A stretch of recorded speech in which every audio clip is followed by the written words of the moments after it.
All right, everybody, it is time to read Chapter 2 of Amazing Monty by Johanna Hurwitz. Chapter 2, 3 Surprises in One Day. When Monty awoke the next morning, he found not one, but 2 shiny new quarters under his pillow. He ran to show them to his parents before he got dressed for school. The quarters looked so new, it seemed as if no one had ever touched them before. Monty knew that most money was spent and respent by hundreds of people before and after him.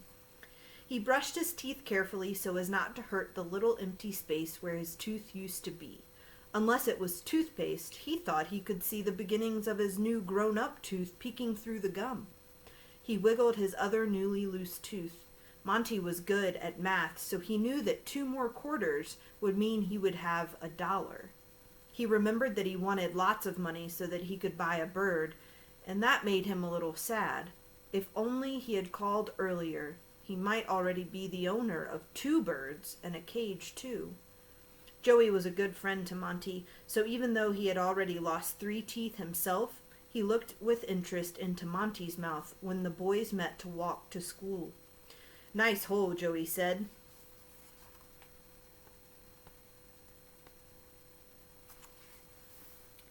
Joey didn't ask about the secret that Monty had mentioned the day before. Maybe he had forgotten, or maybe he thought the lost tooth was the secret.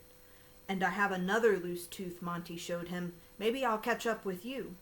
"I have 2 more loose teeth already," said Joey, "so you probably won't." He opened his mouth and showed off his wiggly teeth. "I'll catch up by the time we're grown-ups," said Monty. "I guess so," agreed Joey. They arrived at the school building and went to their classroom. Monty was eager to tell Mrs. Meany and his classmates about how he had finally lost his tooth, but everyone who was already there was crowded together in the back of the room. "What's up?" shouted Joey, racing to join the others.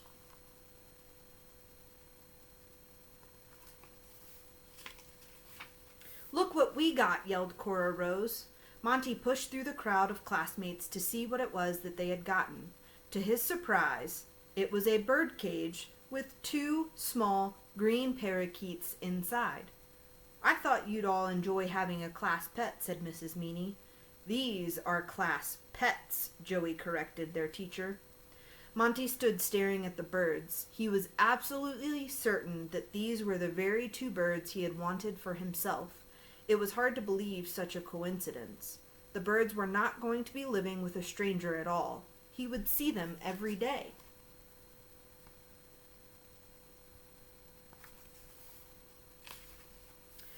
"Let's all take our seats, and after I get the attendance, we can talk about the birds," said Mrs. Meany. The students all sat down, but most of them kept turning their heads. They wanted to see what the 2 green parakeets were up to.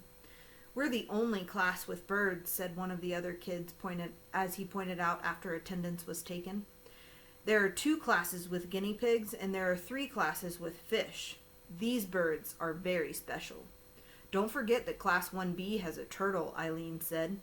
Her twin sister Arlene was in Class 1B. "Not a turtle, they have a tortoise," someone corrected her. "Birds are more interesting than that old tortoise," said Cora Rose, and everyone agreed. The tortoise in Class 1B had been fast asleep the 2 times their class had gone to visit him. He could have been a toy made out of plastic for all they knew. "Can we name the birds?" asked Joey. "They already have names," explained Mrs. Meany. "I'm not sure they recognize their names, but I don't want to confuse them by giving them new ones. Let's see if you can guess their names." Of course, Monty already knew the names, and he was about to blurt them out when Mrs. Meany said, "Whoever can guess their names can be the first class monitor to care for the birds." I know," shouted Cora Rose. "Rumple and Stiltskin." Everyone laughed. Just last week, the students had seen a puppet show in the library about the girl who guessed the name of an imp who had helped her by spinning straw into gold. "Rumple and Stiltskin," others shouted out in agreement. "Good guess," said Mrs. Meany, laughing, "but it's not the right answer." Monty raised his hand. "I know," he called out softly. "All right, Monty, what's your guess?" asked the teacher. "Yankee and Doodle," he said. "That's amazing," shouted Mrs. Meany. "You are 100% right. You will be the first bird monitor for the next 2 weeks." Lucky duck, how did you guess? Joey called out. Monty blushed. It wasn't a guess. I saw the sign in the office about the birds, Monty explained. I called yesterday after school, but they told me someone had called before me. I didn't know it was you, he said to his teacher. Is it cheating that I knew the answer because I called? It's not cheating at all, said Mrs. Meany.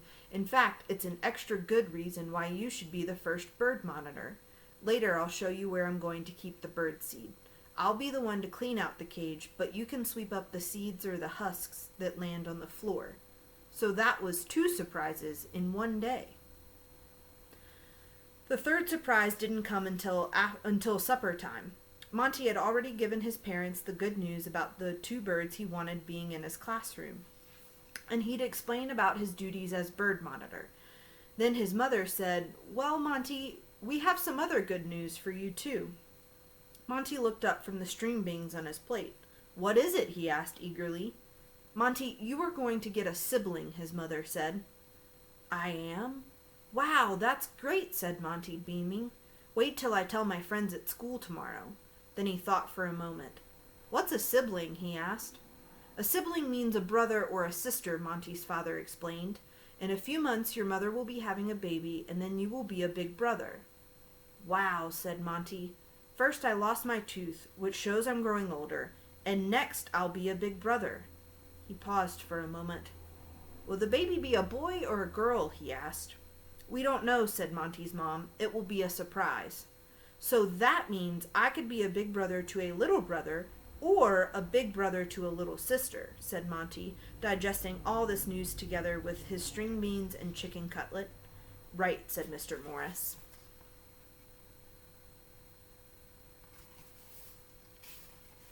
"I had 3 surprises today," Monty said, starting with the 2 quarters under my pillow. 3 surprises in one day is a lot," his father said. "Now we'll all be waiting for the baby. There will be a 4th surprise when he or she comes." "I know what," said Monty excitedly. "Maybe the new baby will be twins. Then there will be 5 surprises." "Oh, no," said his mother. 4 surprises are enough." "Okay," Monty agreed. 3 surprises today and 1 to go. And that is the end of chapter 2, my friends. So join me tomorrow to hear chapter 3.